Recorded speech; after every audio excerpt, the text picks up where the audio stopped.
tardes, mi nombre es Manuela Velázquez, soy estudiante de matemáticas. El tema que traigo a colación es la lógica. En particular para mí me pareció difícil de aprender, difícil de entender, pero yo digo que la lógica es como las bases o los pilares para ser un excelente matemático, porque sin ellos no podremos demostrar más adelante lo que necesitamos. La lógica viene del lenguaje del griego logos, que significa palabra. La lógica es más que todo, es, eh, es fundamentos, principios demostrativos. En matemáticas todo tiene que ser demostrado. Si no hay demostración, no se puede decir que sea verdad. O no puede tener certeza de que sea cierto. Puede ocurrir en ciertos casos, pero no en todos. Bueno, existen 4 tipos de lógicas. La primera lógica es la lógica llamada filosófica. Es como la unión entre la filosofía y la matemática que crean la lógica filosófica. Esta nace a partir del año 322 a.C. al 384 a.C. Dice que nace y muere a partir de Aristóteles. Aristóteles fue el fundador, pues no se puede decir necesariamente que fue el fundador, pero sí fue uno de los pilares donde se trabajó sobre la lógica clásica o la lógica aristotélica. Después tenemos la lógica informal, como su nombre lo indica, es una lógica del pueblo, es del lenguaje, es lo común. Después tenemos la lógica formal, que esta es un poco más matemática, por decirlo así. En esta todo tiene que ser demostrado, tiene que haber solidez, tiene que haber completitud, no puede haber contradicción entre un teorema y otro, no, las reglas de inferencia no nos pueden llevar a una cosa totalmente errónea de lo que tenemos como una verdad evidente. Y todo, absolutamente todo, tiene que ser demostrado en la lógica formal. Si no hay demostración, no podemos hacer nada a partir de esto. Después tenemos la lógica final, que sería la lógica de completitud. Es un poco más rigurosa, es más sustanciosa, porque aquí se pueden demostrar grandes teorías, pues es un poco más allá de las matemáticas. Bueno, existen 4 teoremas fundamentales en la lógica.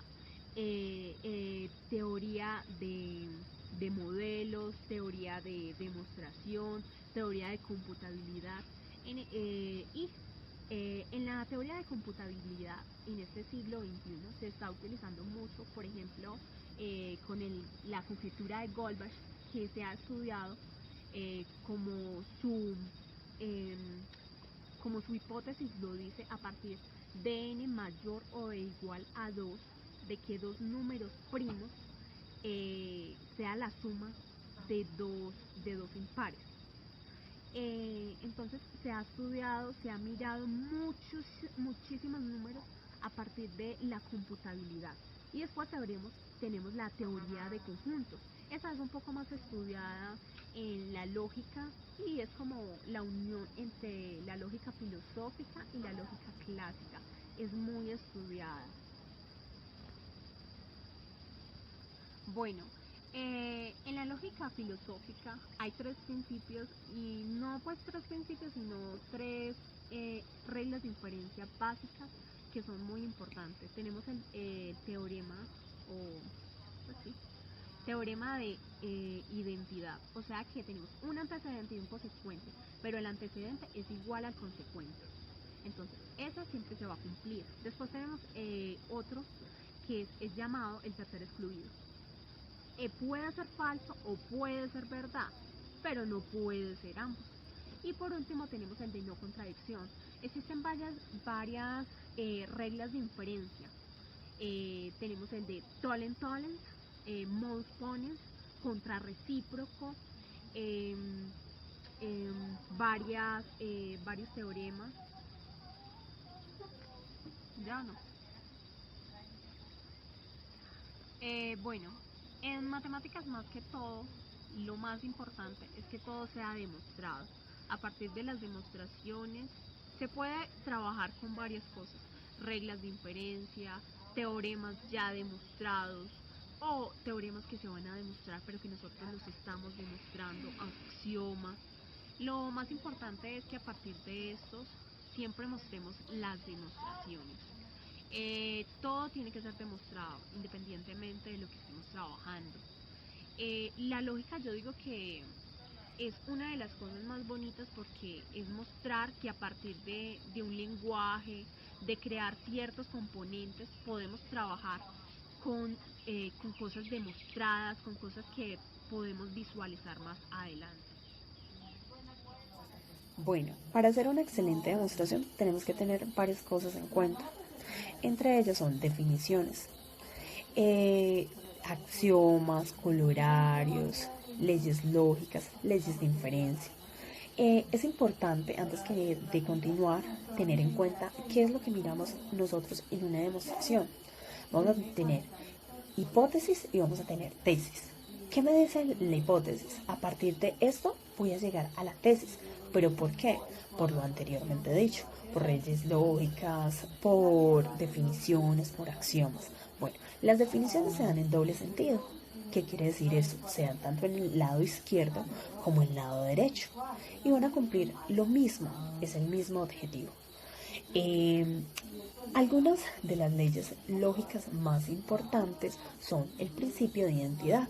¿Qué me dice el principio de identidad? Voy a tener mi hipótesis, pero esa hipótesis, independientemente de la propiedad que cumple, me va a implicar que va a ser mi mismo consecuente.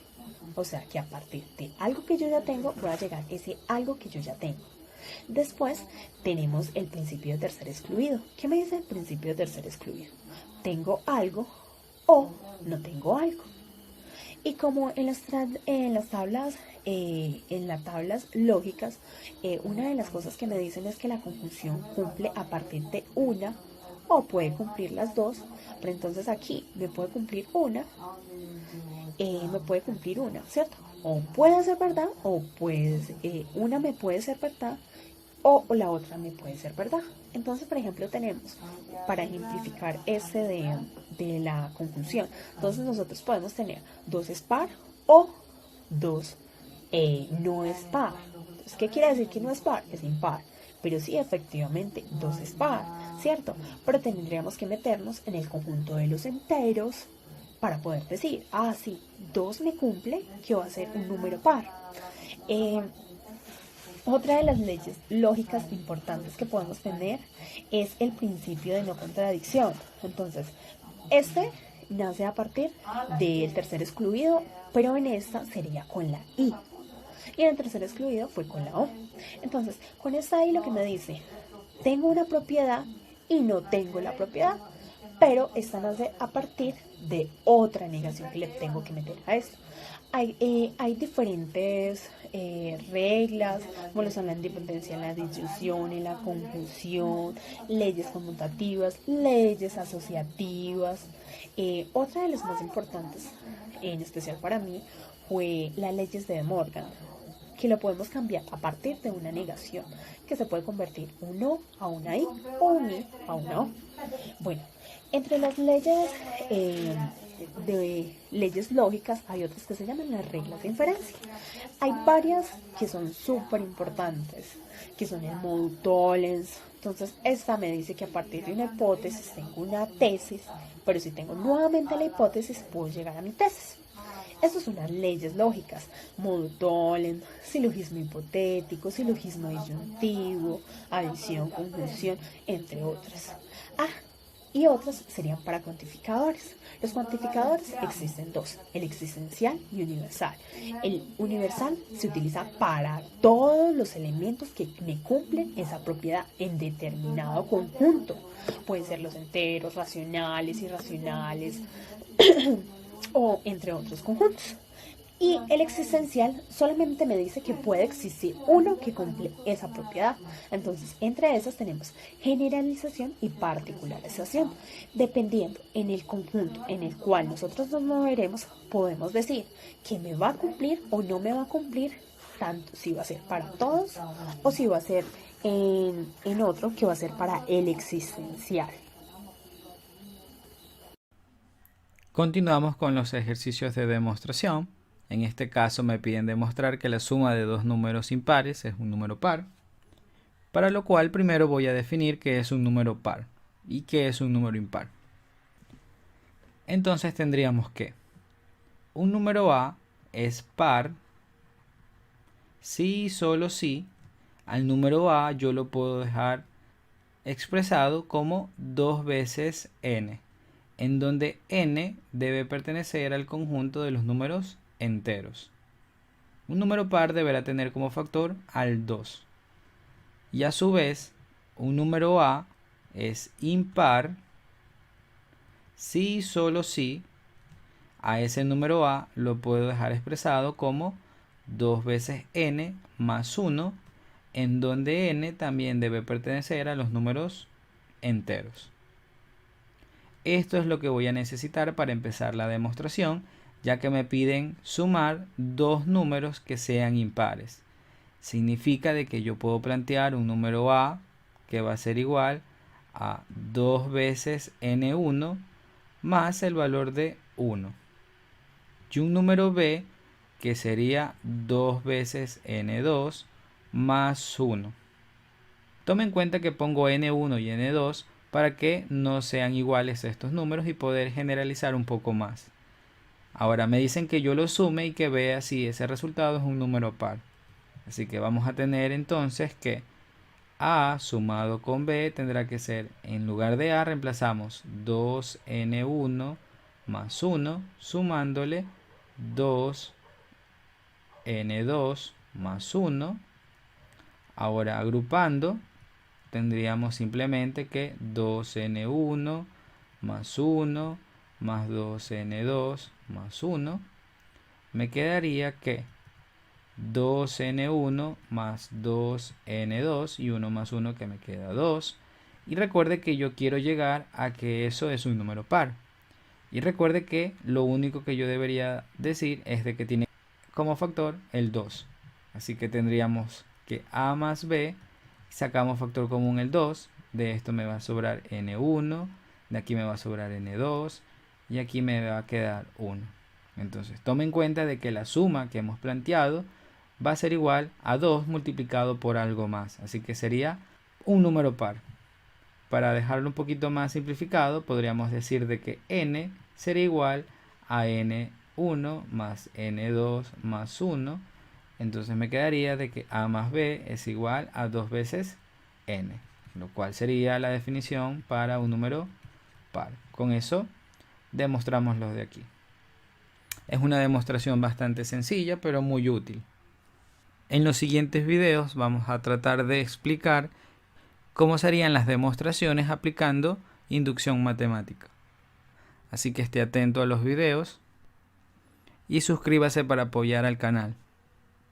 Y deja tu like para saber que te está ayudando este tipo de videos.